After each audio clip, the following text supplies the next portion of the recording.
Hi everyone, welcome to Kekim Tech, the channel where I share with you the latest news and updates on iOS tweaks and apps. In today's video, I have some exciting news for you. Misaka v3.2.1 IPA has been released. Misaka is a powerful and versatile package manager for iOS devices that lets you install and manage tweaks, themes, and apps from various sources.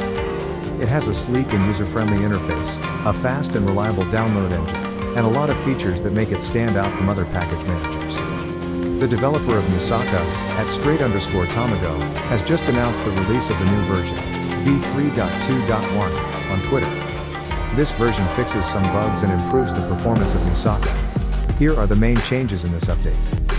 Fixed var writing bug in MDC mode. This bug caused some variables to be written incorrectly in the metadata cache, which could lead to errors or crashes in some tweaks.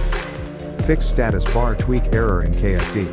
This error prevented some status bar tweaks from working properly in the kernel fault detection mode, which is a feature that protects your device from kernel panics caused by faulty tweaks.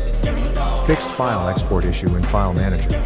This issue prevented some files from being exported correctly from the File Manager, which is a tool that lets you browse and manage the files on your device.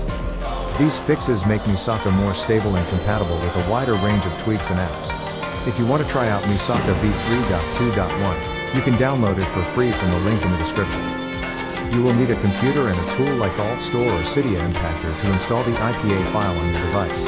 Also now you can install Misaka without PC using 9 Installer, Misaka Patcher, and Design Patcher online. If you need help with the installation process, you can check out the tutorial on the ZJB website, also linked in the description. That's all for today's video.